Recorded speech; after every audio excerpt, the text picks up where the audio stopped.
If you're the kind of person who is moody, lonely, bored, keeps putting important things off for later, doesn't have any strong interest or goals, is that you may just be the person who can get hung up on marijuana.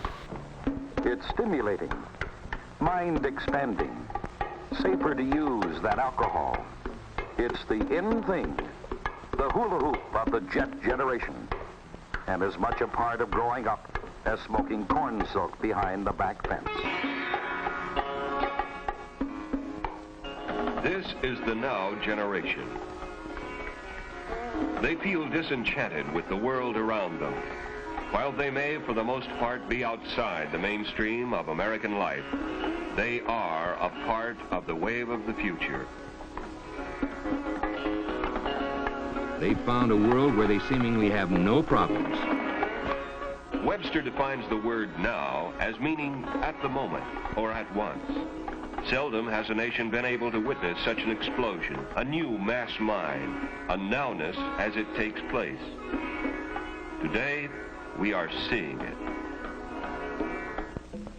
Here in San Francisco and in nearby Berkeley, in fraternity and sorority houses, marijuana is used both by conforming students and by student rebels.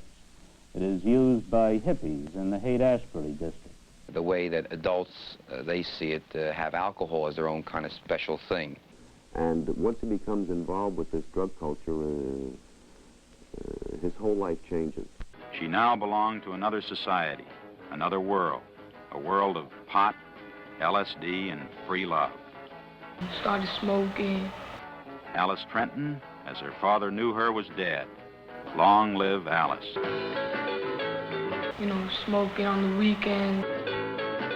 Then we started smoking every day. She had now become a wild and provocative twilight hippie. The pot smoker is a pleasure seeker.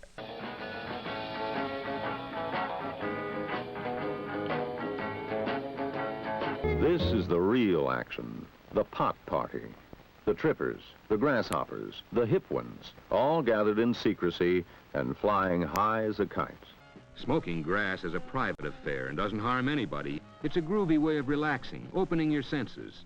I mean, these are not criminals, they're not dope fiends. Matter of fact, they come from your best colleges, and they're your most effective people. These college students are bright and well-adjusted, very sure of themselves and their ability to handle anything. Obviously, they are all able to blow pot occasionally without ill effects. Well, almost all of them.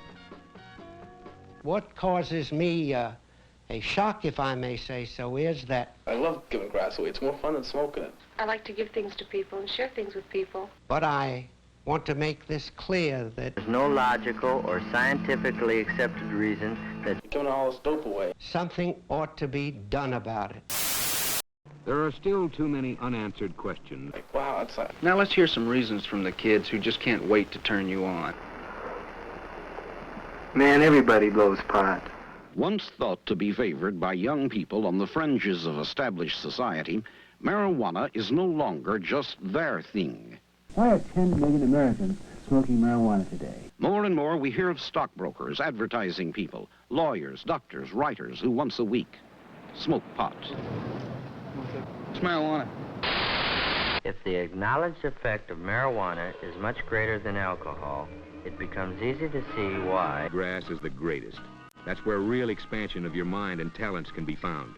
All the painters and writers, they all say so. I'm 18, an art student, and I do believe in smoking marijuana. It's definitely the scene. What it really does is expand your mind.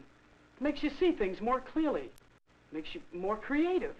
Everyone, but everyone's on grass. All the big ones, of course. The best writers, the best musicians. It's great, man. Enhances the senses, opens your mind, stimulates real creativity. This new work, now that's out of sight. To some extent, the very inhibited person may feel a greater freedom to be creative, but this doesn't mean he will have the necessary talent to be so. There are always those who end up using it and needing it as a crutch. Creativity is 90% perspiration and only 10% inspiration. People that use marijuana have a tendency to be gregarious. One guy came bouncing over to me with a big wide smile on his face, really high. And they do it in the company of each other. Yeah, man. A couple other people came over to us. Got to stop. And everybody in a minute, 100 people around was raw. And next thing I knew, it's a way to get to know people. Marijuana is smoked in cigarettes, pipes, Turkish hookahs. The only difference is you hold it in a little longer, like this. It is sprinkled on salads, used as seasoning in soup, and mixed in chocolate chip cookies. The cigarettes are rolled in a double wrapping of brown paper, though the more fragile white paper is sometimes used for the purpose of camouflage. The reefer, as it is sometimes like an ordinary hand-rolled cigarette, but it is smoked differently. They smoke it in a pipe, then they also drink it as a tea. Large quantities of air are inhaled simultaneously with the smoke, so that the stomach will absorb a high percentage of the narcotic. They wash the seeds and the stems and some of the marijuana material in wine, and then consume the wine with the view that the alcohol had washed the cannabinol, the cannabis resin, from the leaves, and simply drink the wine for the same effect. Because marijuana is not as profitable, and because it is only habit-forming, narcotics peddlers or pushers try to convert the youthful marijuana user to the addictive, expensive, profitable heroin.